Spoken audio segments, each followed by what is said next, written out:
धड़क के बाद धड़क 2 को लेकर के आया है धर्मा प्रोडक्शंस।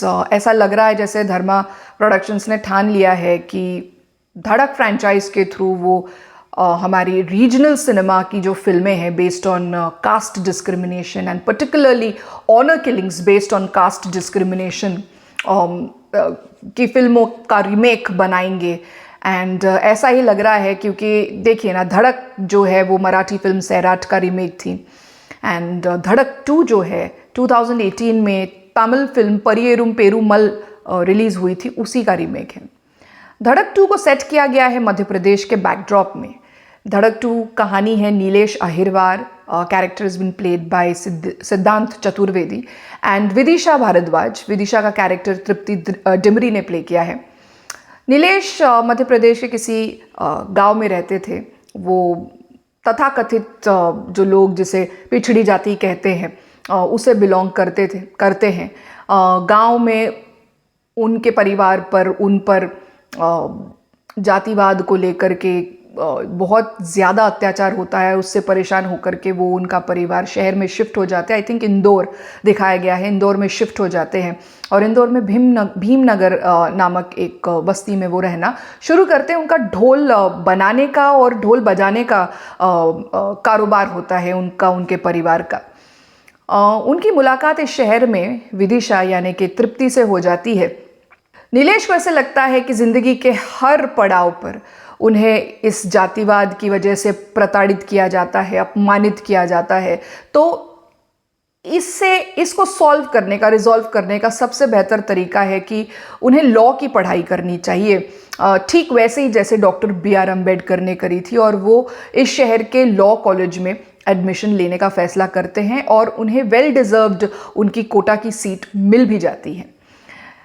तृप्ति भी इसी कॉलेज में लॉ पढ़ती है, उसका कजिन भाई है वो भी इसी कॉलेज में लॉ पढ़ता है। दोनों एक दूसरे को पसंद करना शुरू कर देते हैं and eventually they fall in love. But वही है, जातिवाद को लेकर के विधि के घर वालों की तरफ से, उसके भाई की तरफ से और उसके जो अंकल्स हैं उनकी तरफ से बहुत ज़्यादा विरोध प्रदर्शित होना शुरू हो जाता है।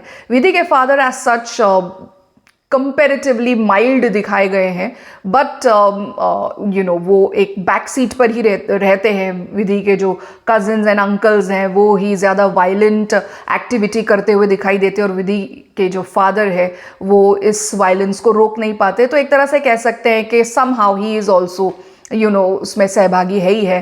भले ही वो ऐसा उनका एक दिखाया गया है पर्सनालिटी या उनका एक कैरेक्टरिस्टिक ट्रेट कि वो बहुत सौम्य दिल के हैं एंड अपनी बेटी से बहुत प्यार करने वाले हैं XYZ, but eventually he gives into whatever the kind of violence that has been, atrocities which have been shown in the movie, जो वो सब मिल करके नीलेश और उनके फादर उनके घर वालों के ऊपर करते हैं। धड़क 2 और परियेरुम पेरुमल के कुछ डिफरेंसेस हैं, यानी कि थोड़े चेंजेस जो मेरे नज़र में आए हैं, मेरे ऑब्जर्वेशन में आए हैं, उसके ऊपर थोड़ी बात करना चाहती हूँ। धड़क 2 में न्यू बुद्धिस्ट्स यानी वो लोग जो डॉक्टर BR अम्बेडकर के अनुयायी हैं, जो मास कन्वर्जन जिन्होंने किया था डॉक्टर अम्बेडकर के साथ में महार जाति से इनटू न्यू बुद्धिज़्म, उस जाति को स्पेसिफिकली दिखाया गया है। यानी कि दिखाया गया है कि अगर उनके घरों पर जय भीम लिखा हुआ है या फिर उनके घर में गौतम बुद्ध की कोई प्रतिमा है, फोटो है, तो किस तरह से उन लोगों को टारगेट किया जाता है। ये चीज़ जो है वो परियेरुम पेरुमल में नहीं दिखाई गई थी। इस फिल्म में जिस तरह से न्यू बुद्धिस्ट्स को टारगेट किया जाता है, उनके घरों के ऊपर चिन्ह को देख करके, गौतम बुद्ध की प्रतिमा देख करके, जय भीम लिखा हुआ अगर है उनके घरों पर दरवाज़ों पर, उसको देख करके, ये वाला जो पार्ट है वो बहुत ही ज़्यादा इम्पैक्टफुल है और बहुत ही ज़्यादा रेजोनेट करता है ऑडियंस के साथ and it is very heart wrenching. And इस चीज़ को धड़क 2 में compare to Pariyerum Perumal and even compare to Dhadak और सैराट बहुत ज़्यादा अच्छे से बताया गया है। ये वाला जो पार्ट है वो बहुत ज़्यादा स्ट्रॉन्ग कनेक्शन बना रहा है ऑडियंस के साथ, ये बहुत ज़्यादा पावरफुल इम्पैक्ट डाल रहा है ऑडियंस के ऊपर, इसको कहना पड़ेगा। इस फिल्म में जो लीड कैरेक्टर्स है यानी कि नीलेश और विधि का जो कैरेक्टर है, उनके बीच में केमिस्ट्री एज सच फील नहीं हो रही है। नीलेश जो है बहुत ही ज़्यादा नाइव एंड सिंपल व्यक्ति ऐसे दिखाए गए हैं, और ऐसे ही लगता है कि जो विधि है वो फालतू इनके गले पड़ रही है और मरवाने के काम कर रही है, ऐसा कुछ मुझे लग रहा है। यानी कि केमिस्ट्री एज सच फील नहीं होती इस कपल के बीच में। somehow मुझे ऐसे लगता है कि तृप्ति डिमरी जो ही she is trying to trying very hard to bring in that romantic और जो केमिस्ट्री वाला जो पार्ट है उसको स्ट्रॉन्ग करने की उन्होंने बहुत कोशिश करी हुई है, बट देखने में ओवरऑल फील ऐसे ही आता है कि लड़की फालतू लड़के के गले पड़ रही है और उसको मरवाने के काम कर रही है, ऐसा ही लग रहा है। व्हाट आई मीन टू से इज सैराट और धड़क में जो केमिस्ट्री दिखाई, केमिस्ट्री फील हुई थी जो लीड कैरेक्टर्स के बीच में, वैसी इन कैरेक्टर्स के बीच में नीलेश और विधि के बीच में फील नहीं हो रही है। धड़क 2 में कॉलेज में जो प्रोफेसर्स हैं वो भी कास्ट बेस्ड डिस्क्रिमिनेशन किस तरह से करते हैं, किस तरह से कोटा स्टूडेंट्स जो है यानी जो रिजर्व्ड सीट्स पर एडमिशन लिए हुए कैंडिडेट्स हैं उनके साथ किस तरह का दुर्व्यवहार करते हैं, भेदभाव करते हैं या अत्याचार करते हैं, इस वाले पार्ट को धड़क 2 में काफ़ी इम्पैक्टफुली दिखाया गया है कंपेयर टू परियेरुम पेरुमल। धड़क 2 में रोहित वेमुला के ऊपर बेस्ड एक कैरेक्टर को भी दिखाया गया है। इस कैरेक्टर को प्रियंक तिवारी ने निभाया। इस कैरेक्टर का नाम है शेखर। इस पार्ट को परियेरुम पेरुमल में नहीं दिखाया गया था कि किस तरह इन स्टूडेंट्स की जो फेलोशिप है वो रोकी गई and which led to the death of Rohith Vemula, and ये अभी तक एक्सेप्ट नहीं होता है कि एक्चुअली उनका सुसाइड था या फिर उनको मारा गया था। तो इसी तरह का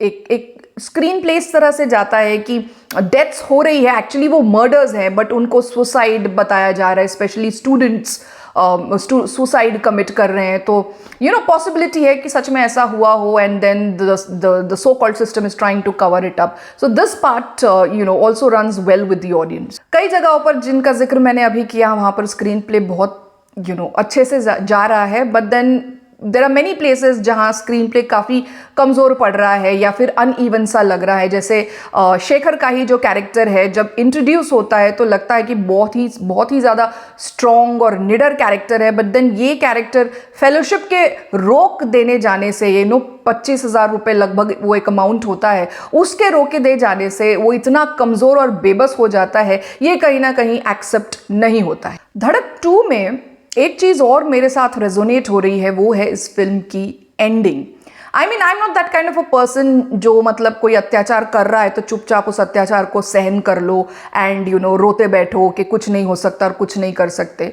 एग्जैक्टली इसी तरह से ये फिल्म जो एंड हो रही है, ये नीलेश का जो कैरेक्टर है वो finally eventually he realizes that he has to resist, he has to fight back and he does और जहाँ पे ये रेजिस्ट करना शुरू कर देता है, हिम्मत इसमें आ जाती है और वो रेजिस्ट करना शुरू कर देता है अलॉन्ग विथ हिज पार्टनर विधि, वहीं पर वो लोग जो है अत्याचार करने वाले जो लोग हैं they actually step back and ये रियल लाइफ में ऐसे होता भी है।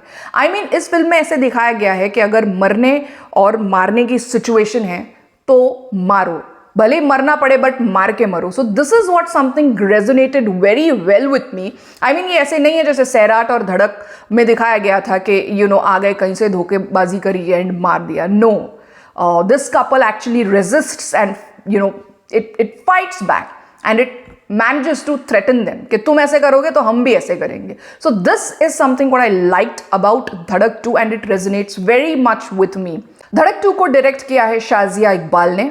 It is written by Rahul Badwelkar and Shazia Iqbal. Score Tanuj Tikoo का है।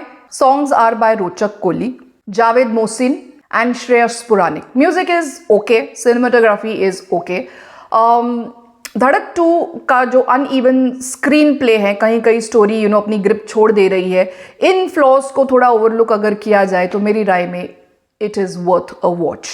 सो guys this is my take on the film Dhadak 2। अगर आपको ये रिव्यू पसंद आया then do like, share and subscribe to my channel. Till then see you in the next video.